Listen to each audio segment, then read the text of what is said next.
WhatsApp. अरे आपसे ही कह रहा हूं मैं। ऐसा है कि आप अपने ना टीवी का रिमोट आप साइड में रख दीजिए, और अगर गैस वैस पर कुछ दूध चढ़ा रखा है तो भैया उसे भी उतार लीजिए। हाँ अब ठीक है, अब आराम से पैर फैलाकर बैठ जाइए और मोबाइल फोन को साइलेंट मोड पर डाल दीजिए, क्योंकि अगले आधे घंटे तक ना तो आपके मोबाइल की कोई घंटी बजाने वाला है और ना ही कोई दरवाजे पर कोई नॉक करने वाला है, क्योंकि अगले 30 मिनट तक पूरा देश देखेगा, हंसेगा वही प्रोग्राम जिसका नाम है, जी हाँ आप देख रहे हैं खबरों का उल्टा चश्मा, और मैं हूं आपका आड़ा तिरछा लेकिन आपका अपना अक्षय विनोद शुक्ल। तो चलिए शुरू करते हैं आज का सफर, और सबसे पहले उल्टी पुल्टी हेडलाइन। राहुल गांधी ने कांग्रेस उपाध्यक्ष के पद से दिया इस्तीफा, उत्तर प्रदेश चुनाव में हार की नैतिक जिम्मेदारी लेते हुए पद छोड़ा। योगी सरकार का नया फरमान, सभी सरकारी अफसरों को धोती कुर्ता पहनकर दफ्तर में आने का दिया गया आदेश। चप्पल मार नेता रविंद्र गायकवाड़ अब अपनी खुद की एयरलाइंस चलाएंगे। एयर इंडिया समेत 6 एयरलाइंस ने लगाया था रविंद्र गायकवाड़ पर बैन। जीएसटी को लेकर सरकार का बड़ा फैसला, 2 किलो सब्जी के साथ हरी धनिया और मिर्च लेने पर नहीं लगेगा जीएसटी। केजरीवाल सरकार का नया फरमान, दिल्ली में मोदी मिल फ्लाईओवर का नाम बदलकर आम आदमी फ्लाईओवर करने का फैसला किया है जी। आइसलैंड की क्रिकेट टीम का बड़ा कारनामा, ऑस्ट्रेलिया की टीम को वनडे मैच में 10 विकेट से पीटा। विराट कोहली ने कहा है कि आप नंबर 9 पर बल्लेबाजी करेंगे, उमेश यादव को विराट कोहली अपनी जगह बल्लेबाजी के लिए भेजेंगे। सलमान खान ने बनाया बॉलीवुड में कमाई का नया रिकॉर्ड, अपनी नई फिल्म के लिए सल्लू लेंगे 500 करोड़ रुपए। आमिर खान अगले 2 साल मुंबई से दूर जंगल में बिताएंगे, अपनी अगली फिल्म में फॉरेस्ट रेंजर का किरदार निभा रहे हैं आमिर। अप्रैल फूल बनाया जी हाँ जनाब, हम तो आपको 1 अप्रैल सेलिब्रेट करने का मौका दे रहे हैं भाई, 1 अप्रैल का मौका है, इसलिए हमने सोचा कि अप्रैल फूल के अंदाज में कुछ थोड़ा अलग किया जाए, कुछ मजा लिया जाए, कुछ मस्ती की जाए। उम्मीद है कि आपको थोड़ा बहुत मजा आ गया होगा, नहीं आया हो तो खैर 15 लाख रुपए थोड़ी हो जो इतनी आसानी से अकाउंट में आ जाए। अब बात कर लेते हैं उत्तर प्रदेश की थोड़ी सी सियासत की भी। दरअसल योगी आदित्यनाथ जी की छवि एक कट्टर हिंदुत्ववादी लीडर की है, लेकिन भैया चीफ मिनिस्टर बनने के बाद योगी आदित्यनाथ जिस तरीके से स्पीच दे रहे हैं उससे लगता है कि उनका सेंस ऑफ ह्यूमर भी बहुत अच्छा है, कमाल का। हाँ हाल ही में योगी आदित्यनाथ ने चुटकी लेते हुए बताया कि आखिर उन्हें उत्तर प्रदेश की गद्दी मिली कैसे। ये लोग साधु संतों को भीख नहीं देते, लेकिन मेरी पार्टी ने और हमारे प्रधानमंत्री ने उत्तर प्रदेश ही मुझे सौंप दिया है। मुझे मेरी पार्टी ने, हमारे राष्ट्रीय अध्यक्ष श्री अमित भाई शाह जी ने कहा उत्तर प्रदेश में आपको कल ही मुख्यमंत्री का शपथ लेना है। मैं आपको आश्चर्य करूंगा कि मेरे पास उस समय केवल 1 जोड़े कपड़े थे। भाई योगी जी के गृह प्रवेश से पहले मुख्यमंत्री निवास को गंगा जल से धुलवाया गया, इसे लेकर अखिलेश यादव भी अपने आप को रोक नहीं पाए। क्या कहा है वो भी देखिए। अगली बार जब सरकार 2022 में बनेगी, गंगा जल फायर ब्रिगेड में भर करके न केवल 5 विक्रमादित्य और जितनी सरकारी ऑफिसें होंगी, और साथ ही साथ आप लोगों पे भी थोड़ा डालूंगा मैं। वैसे योगी आदित्यनाथ जी ने सरकारी दफ्तरों में साफ सफाई को लेकर भी सख्ती दिखाई है, इस पर भी अखिलेश यादव ने तंज कसा है। मुझे नहीं पता था कि अधिकारी इतना अच्छा झाड़ू लगाते हैं। अगर ये जानकारी हमें होती कि अधिकारी झाड़ू लगाते हैं बहुत अच्छा, तो झाड़ू बहुत लगवाया जाता है। चले राजनीति के गलियारे से थोड़ा आपको खींचते हैं और खेल के मैदान तक ले चलते हैं, क्योंकि ऑस्ट्रेलिया के साथ सीरीज में शानदार प्रदर्शन करने वाले रविंद्र जडेजा आईसीसी रैंकिंग में पहले नंबर पर पहुंच गए। अब कुछ लोगों का कहना है कि इससे यह साबित होता है कि राजनीति हो या क्रिकेट, फेंकने में गुजराती ही टॉप पर होते हैं। चलिए हम भी आगे बढ़ते हैं और उल्टी पुल्टी खबरों की बात करते हैं और आपको दिखाते हैं उल्टा पुल्टा इंटरव्यू। अरे हाँ, वही सेगमेंट जिसे देखकर पूरी फैमिली एक साथ हंसती है। और भैया आज एक बार फिर हमारे मेहमान कोई और नहीं है, वही है जिन्हें न सिर्फ कांग्रेस के कार्यकर्ता बल्कि देश के दूसरे लोग भी खोज रहे हैं। कांग्रेस के वाइस प्रेसिडेंट राहुल गांधी जी। अब देखिए कि उत्तर प्रदेश से लेकर मणिपुर और गोवा तक जो इलेक्शन के रिजल्ट्स आए हैं, उनसे राहुल गांधी का मूड थोड़ा सा ऑफ होगा। इसीलिए हमने सोचा कि राहुल जी को क्यों डिस्टर्ब किया जाए भाई, और हमने खुद ही राहुल गांधी की कुछ बाइट्स को इधर से काटा, कुछ को उधर से काटा और मिक्स करके आपके लिए तैयार किया है एक मजेदार इंटरव्यू। तो चलिए इस इंटरव्यू की शुरुआत करते हैं, जिसमें बिना पहुंचे राहुल गांधी सारे सवालों के जवाब देंगे। तो राहुल जी, खबरों के उल्टा चश्मा में आपका बहुत बहुत स्वागत है। आज तो देखिए मैंने भी ऐसे हाथ मोड़ के रखा है आपके लिए। बहुत बहुत धन्यवाद। अच्छा चलिए सबसे पहले उत्तर प्रदेश इलेक्शन की बात कर लेते हैं। क्या आपने कभी सोचा था कि जनता को ये साथ पसंद नहीं आएगा और ये गठबंधन का हश्र होगा? अरे अब कान खुजाने से क्या फायदा, अब तो जो होना तो हो गया। अच्छा लगता है कि आज आप म्यूट मोड में हैं, जुबान से कुछ नहीं बोलने वाले हैं क्या? अरे देखिए मैंने आपको जुबान खोलने के लिए कहा था, हम कोई डॉक्टर थोड़ी है जो आपकी जुबान देखेंगे बार बार। देखिए भाई साहब, मैंने आपसे अगर मुश्किल सवाल पूछ लिया तो इसका ये मतलब नहीं है कि आप मुझे जीभ निकाल कर चिढ़ाएंगे। ठीक है? क्या ठीक है? जीभ निकाल कर चिढ़ाना ठीक है?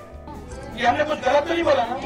और गलत बात कैसे नहीं है भाई? बचपन से हमारी मम्मी, आपकी मम्मी सब सिखा रही है कि किसी को ऐसे जीभ निकाल के चिढ़ाना नहीं चाहिए। हम तो भाई तब से डॉक्टर को भी जीभ नहीं दिखाते हैं, और आप लगातार हमारा मतलब चैनल पे बैठ के आप जीभ निकाल रहे हैं। मुझे लगता है कि आप मानेंगे नहीं। अच्छा चलिए जीभ बाद में दिखा लीजिएगा, पहले ये बताइए कि उत्तर प्रदेश इलेक्शन में आपकी पार्टी के कितने कैंडिडेट जीते हैं? 5-6? मतलब आपको ही नहीं मालूम है कि कांग्रेस पार्टी को उत्तर प्रदेश चुनाव में कितनी सीटें मिली हैं? 10-15 है। अच्छा 5-6 से सीधा 10-15? मतलब मजाक कर रहे हैं क्या आप? ओहो, ये जीभ निकालने वाले भैया, ये तो बताइए आपको मालूम भी है कि आपके कितने कैंडिडेट जीते हैं? नाम क्या क्या है उनके? 6 कैंडिडेट है, वो आपके लिए लड़ाई लड़ते हैं, सबके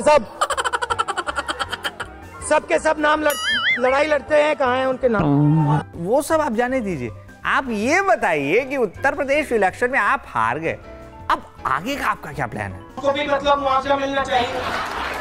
मुआवजा? मतलब आपकी पार्टी इलेक्शन में हार गई, इस बात का मुआवजा चाहिए? ये हमने कुछ गलत तो नहीं बोला ना? अरे गलती है, बिल्कुल गलती है। चुनाव हारने पर मुआवजा कौन मांगता है भाई? कह रहे कि हमें मोदी जी ने कुछ नहीं किया। अच्छा ये सब छोड़िए, ये बताइए कि अगर मुआवजा नहीं मिलता है तब फिर आप क्या कहेंगे? पेंशन मांग रहे हैं। अरे क्या आप भी राहुल जी इतने निराश मत हो जाइए, अभी तो आपको कांग्रेस का प्रेसिडेंट बनना है, अभी से पेंशन की बात आप करने लगे हैं। अच्छा ये बता दीजिए कि लोग कह रहे हैं कि देश भर में कांग्रेस की सियासी जमीन खिसकती जा रही है, आपका इस पर क्या रिएक्शन है? अगर गरीब व्यक्ति से जमीन छीनी जा रही है तो उससे पूछ के लो। ये बात तो आपने सही कही है, कांग्रेस की हालत इन दिनों गरीब आदमी जैसी हो गई है। और हमने ये भी बोला कि भाई अगर आप ले रहे हो तो उसको सही दाम मिलना चाहिए। देखिए आपको अखिलेश यादव ने सही दाम दिया था, आई मीन अलायंस में तो काफी सीटें दी थी, लेकिन उसके बाद गठबंधन का क्या हश्र हुआ ये तो पूरी दुनिया के साथ आप भी देख रहे हैं। अच्छा देखिए वहां एक माता जी हैं जो शायद आपसे कुछ कहना चाह रही हैं। माता जी 1 सेकंड बोलने दो। अरे जब आपकी माता जी आपको बोलने से नहीं रोकती हैं तो फिर वो माता जी भला आपको कैसे रोक सकती हैं? आप तो बिंदास बोलिए, बोलते जाइए। अरे आप इधर उधर किधर देख रहे हैं? इधर देखिए और ये बताइए कि इलेक्शन तो अब खत्म हो गया है, अब आप क्या कर रहे हैं? दूध का काम किया है।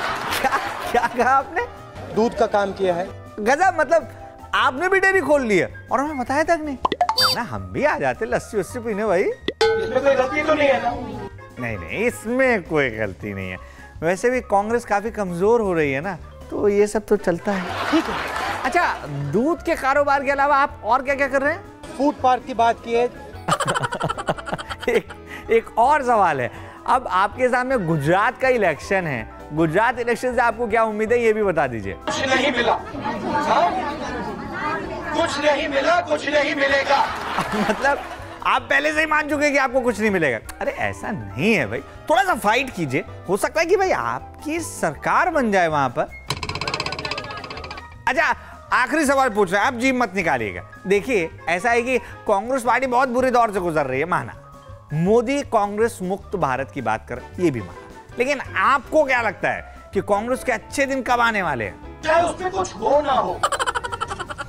5 साल लगे, 10 साल लगे, 20 साल लगे, 50 साल लगे, 16 साल लगे। अच्छा, अगर 100 साल बाद भी कांग्रेस का कायाकल्प नहीं होता है तब आप क्या करेंगे? यज्ञ। क्या करेंगे? यज्ञ। भाई आप यज्ञ करते हैं, इसीलिए तो कहीं कांग्रेस की ये हालत नहीं होगी है। यज्ञ बंद कर दीजिए और थोड़ा सा यज्ञ शुरू करिए। यज्ञ किया है, यज्ञ किया है। बस चलते चलते वहां जो अम्मा जी बैठी हैं उनसे एक बार पूछ तो लीजिए, उनको इंटरव्यू कैसा लगा? माता जी आप बात समझ गई ना? आप मुस्कुरा रही हैं, आप समझ गई ना? मुस्कुरा रही हैं तो उनको मुस्कुराने दीजिए और हमको विदा दीजिए भैया। बाय बाय राहुल जी, नमस्कार।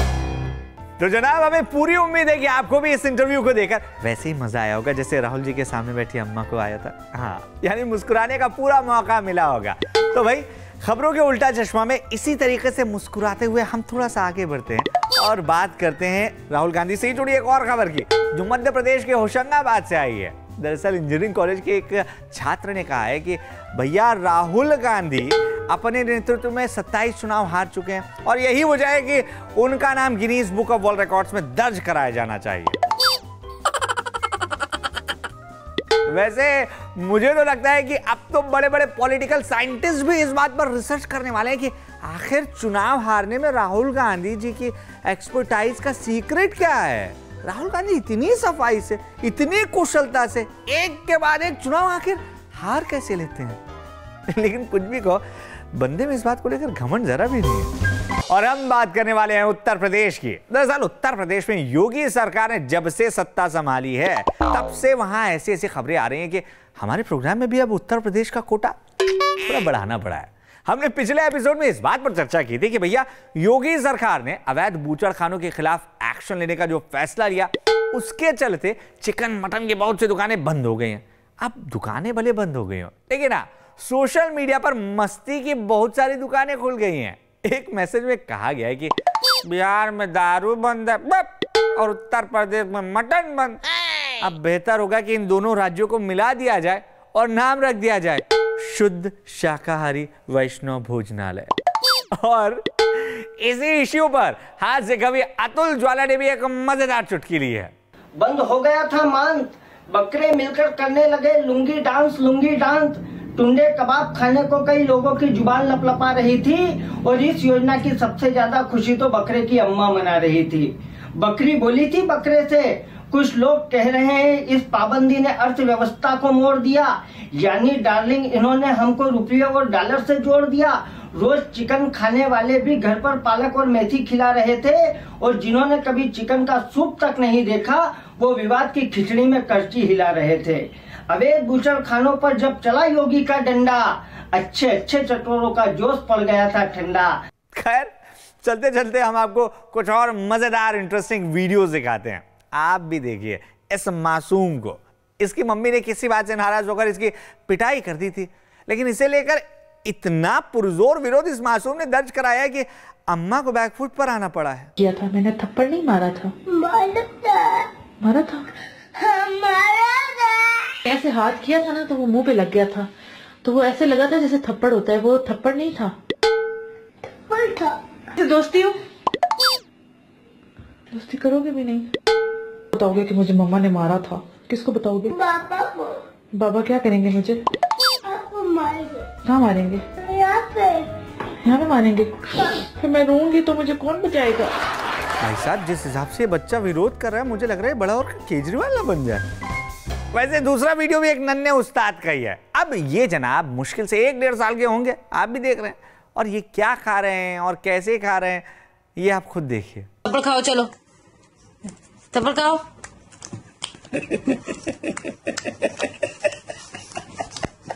खाओ खाओ खाओ, चलो जल्दी खाओ। खाओ खाओ जल्दी। तो आपके फेवरेट शो यानी खबरों के उल्टा चश्मा में आज के लिए इतना ही, लेकिन अलविदा कहना मुझे पसंद नहीं है, इसलिए कहूंगा खुदा हाफिज। जल्द आऊंगा दोबारा वापस करने आपकी टेंशन का meet it down. Till then इसी तरीके से हंसते रहिए, मस्त रहिए, तंदुरुस्त रहिए और बने रहिए न्यूज नेशन के साथ।